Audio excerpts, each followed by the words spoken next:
So we're about to begin this series of sessions, mostly question and answer sessions, on a topic that is very interesting for me and very important for me, and that I've been studying for quite a long time now, which is Buddhist psychology. And I'm not going to give talks or anything like this. It will basically be just answering questions and questions about Buddhism in general. Any questions you like, but my answers will always go in the direction of Buddhism as a science of psychology, as an ancient Indian science of psychology. Because this is the thing that I know most about, and I'm aware, and one of the things which make me interested in doing these series is questions and discussions that I've already had with a number of people. And it's very clear that most people are interested in Buddhist practice. So basically meditation, mindfulness, etc. And this is of course also something that I'm very interested in. But given that we are doing this in the context of staying at home or social distancing and so forth, and contrary to what many people think, I don't really think that this is the best time to start your Buddhist practice if you're a beginner, for many reasons. One of which is that the Buddhist practice, like any other form of practice, is somewhat demanding. That there is a certain measure of discipline, self-discipline, determination. You have to apply yourself to it on a daily basis, etc. So, in as much as many of you may have a lot of time at present, yet inside your homes you are not in the best mental state. All of us are not in the best mental state. So it's not just a matter of having time to do something. It's also being fit for the task that you want to accomplish. So, and I also think that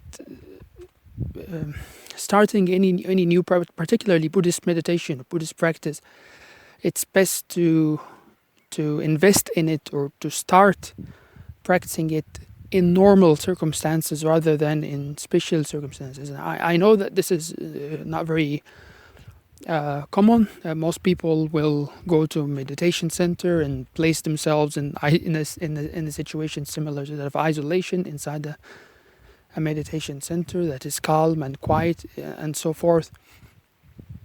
But I've always thought that this is not the best way to start your practice, because you place yourself in an environment that is not just unfamiliar, but also exercises a certain pressure on your natural state of balance. So whenever you move to a new environment, even if it's very similar to your everyday environment, there's always a certain feeling of uneasiness and let's say alarm of a certain sort. And that's why I always thought that if someone wants to start their Buddhist practice, it's best to do it in a very, very normal environment, not change anything, just to add to what you're already doing. Don't stop anything else. Don't try to engineer your environment in any sense. Just add that new dimension of life or of experience to your existing life as it is. And then you may very well then gradually see, depending on your interest and on your determination and on your sincerity, then you begin to see that this new dimension is automatically, naturally beginning to override other interests, and you begin to find yourself drawn to it more strongly than before. It's you're willing to give it more time, and all this happens naturally. You don't put effort, and you don't try to control your environment in any way. You just find yourself following that way of life or activity more frequently and more with more interest than before. And so, from a psychological point of view, I think, generally speaking, it's best to begin one's Buddhist practice within a very natural, normal environment, and not place oneself in, a state of isolation or calm or anything of that sort. That you might need to do that later, of course. And meditation centers are also very, or forest monasteries, remote monasteries that are secluded and isolated are very useful at certain stages of practice, maybe at a later point. But for people who are starting, I think that situation of isolation could be very demanding. Now, with regard to the situation that we are in right now, with the importance of staying at home and isolating oneself from usual forms of contact, this is a situation that is, you can already see in the news, it is extremely challenging to everyone, especially given the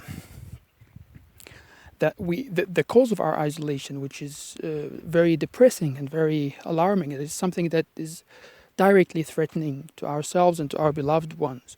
So I think that we are very far from any mental state with which we could embark on a new practice, a new exercise that is demanding and that is challenging. Even if it's something that is simpler than meditation and mindfulness, something you want to learn a musical instrument or something that is enjoyable. Even that, to apply yourself to something that is as simple as that would still be somewhat difficult. That's because our minds are very busy with the news, our hearts are agitated, we are stimulated by this global event in ways that are challenging to applying one's focus and attention to learning something or practicing particularly something that is new and that requires cumulative training, exercise and discipline. So we will talk about, in those series, of course, we will naturally talk about Buddhist practice, but in ways that are more conceptual. And I think this is what I'm interested to do, and this is also what I found already in the questions that I already received. Because we were supposed to make a first session these days, but it didn't work, so we did it with text, and I will give my answers here because I don't want to write too much now, but the questions that I already received so far are already of a conceptual nature that we will discuss in this first introductory session. And I also prefer that we could speak about what is Buddhism, what is Buddhist psychology, and what is Buddhist practice, without having to go into too much detail about that practice itself. Hopefully we might do that later when this crisis is over, when we go back to our lives. It might take some time. If we get used to our situation, isolation becomes normalized with it, then we might start doing practice and building up some new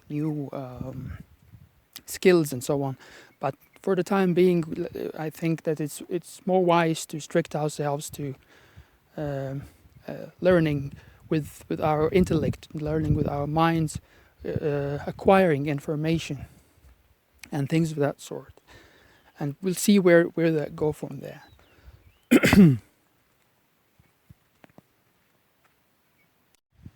So for the future sessions, we will connect. We will do online conferencing using technology called Jitsi, something like this. I don't know how to pronounce it. GITSI. It's an open source software. It's very simple, very easy to use, and but we will have to do a better job trying to get everyone at the same time, because this is why this first session didn't really work. So your main source of information about when we will meet or when we will try together is my website, mahawiweka.wordpress.com, and there you will find a post where there will be updates about the days and the times that we will try to get everyone at the same time. Otherwise, it's possible to continue in this way. Like you can send a question through email or through the website, and then I will answer it. I don't like this very much, because I prefer to have the person present, because then if I misunderstood the question, or if they have something to say, to respond to, like more like a discussion than question number one, answer number one. It's just more interactive. So we'll try to do the online conferencing thing. But otherwise, it's also possible to send whatever questions you have on the website or by email. Email is mahawiweka@tutanota.com, and you also find that information on the website.